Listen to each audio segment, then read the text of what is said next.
The courtroom air hung thick with a scent of polished oak and stale coffee, a suffocating blend that clawed at my throat as I stared at the man I'd once vowed to love forever. "I'll take everything from you," David snarled from the witness stand, his voice a venomous whip cracking through the silence. His eyes, those piercing blue ones that used to soften with affection, now gleamed with predatory triumph. The judge's gavel echoed like a death knell, but it was his words that gutted me, raw, unfiltered hatred slicing through the facade of our 12-year marriage. My hands trembled on the wooden railing, nails digging into the grain until splinters bit my skin. Humiliation burned in my chest, a wildfire spreading to my cheeks as whispers rippled through the gallery. How had we come to this? The man who'd whispered promises in the dark now aimed to strip me bare, not just of our home, but of my dignity. I sat frozen as the proceedings dragged on, David's lawyer painting me as the villain, a spendthrift wife who'd driven him to the arms of his secretary Elena. Lies, all of it. I'd discovered their affair 6 months ago, walking in on them in our bed, the sheets twisted like a noose around my heart. The betrayal wasn't just the sex. It was the embezzlement, the secret accounts he'd siphoned from our joint business, a boutique marketing firm we'd built from scratch. He'd funneled funds to lavish gifts for her, diamonds that sparkled mockingly in photos I'd found on his phone. Heartbreak twisted into resentment as I listened to him testify. His voice steady, almost bored. "She was never there for me," he said, avoiding my gaze. Inside I screamed. "You were the one who left me alone nights on end, claiming overtime." But outwardly, I remained composed, my lawyer's hand on my shoulder a feeble anchor. Driving home that evening, rain sluicing down the windshield like tears I refused to shed, denial gave way to fantasies. I imagined confronting him, smashing those precious golf clubs he'd bought with stolen money, or exposing his affair to his conservative family. But no, that was too crude, too immediate. Obsession took root in the quiet of my empty apartment, the walls echoing with memories of laughter now turned to ghosts. I poured a glass of wine, the tart bite mirroring my bitterness, and scrolled through old emails, piecing together his deceit. Guilt flickered, had I ignored the signs? The late nights, the sudden passwords on his devices. No, this was on him. Cold resolve hardened in my veins as I stared at our wedding photo on the mantel. His smile now a sneer. He thinks he's won, I thought, but I'll make him regret every lie. Over the next weeks, the divorce proceedings became a battlefield of paperwork and accusations. David pushed for everything. The house in the suburbs with its manicured lawn, the firm we'd co-founded, even my grandmother's antique jewelry he'd claimed as marital property. In mediation, his voice dripped with false civility. "Let's be reasonable, Sarah. You don't need all that space alone." I bit back rage, nodding as if broken, but inside plans brewed like storm clouds. I hired a private investigator discreetly, the envelope of photos arriving in a plain brown package. David and Elena at luxury resorts, paid for with company funds. Doubt crept in. Was revenge worth the risk? What if it backfired, leaving me the monster? But resentment won, fueling late-night sessions at my laptop, digging into financial trails he'd hidden poorly. The air in my tiny rental grew heavy with the hum of the printer, spitting out evidence like ammunition. Tension built in subtle layers. At a coffee shop chance meeting arranged by mutual friends, David's smirk faltered when I mentioned casually, "I found some old receipts.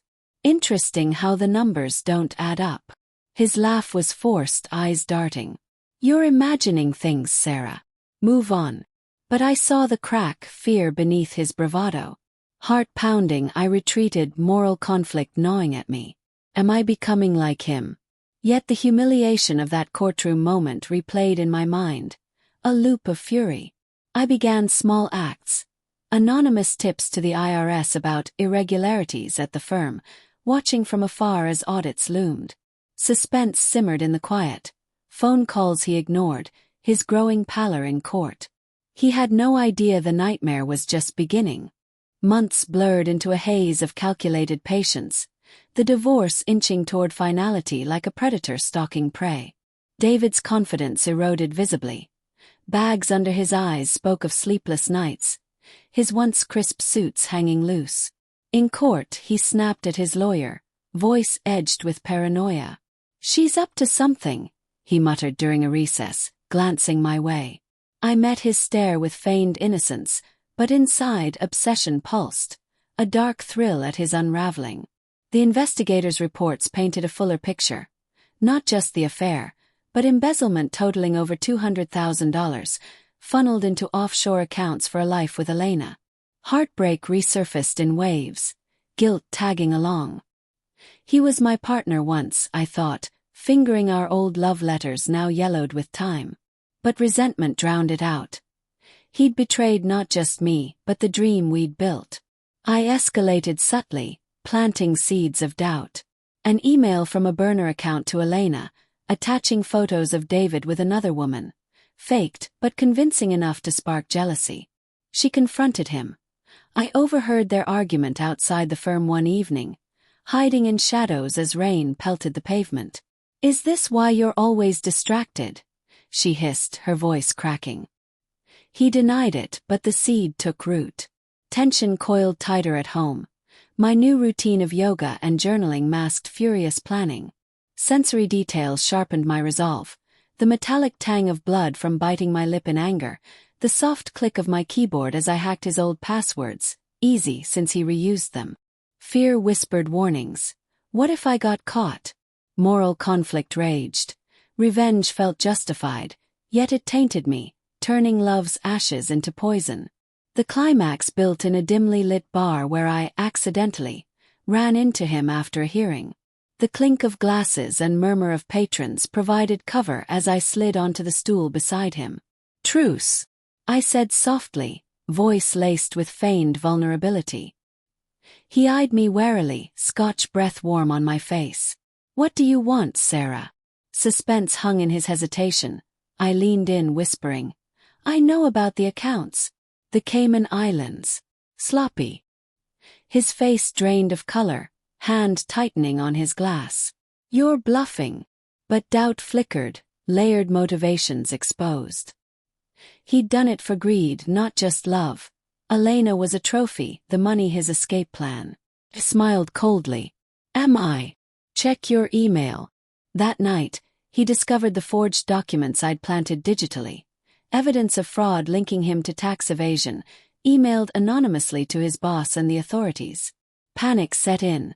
Calls flooded my phone, his voice pleading. "Sarah, please. We can fix this." But I ignored them, heart pounding with a mix of triumph and terror. The firm fired him the next day, Elena leaving in tears after learning the truth. In court for the final decree, he looked broken, whispering, "What have you done?" I felt a pang of guilt. His downfall mirrored my own pain, but resolve held. The judge awarded me the house, the business, everything. Yet the twist came weeks later, in a quiet envelope slipped under my door. A confession from David, admitting he'd known about my revenge all along. He'd let it happen, guilt eating him alive, hoping punishment would absolve him. "I deserved it," the note read.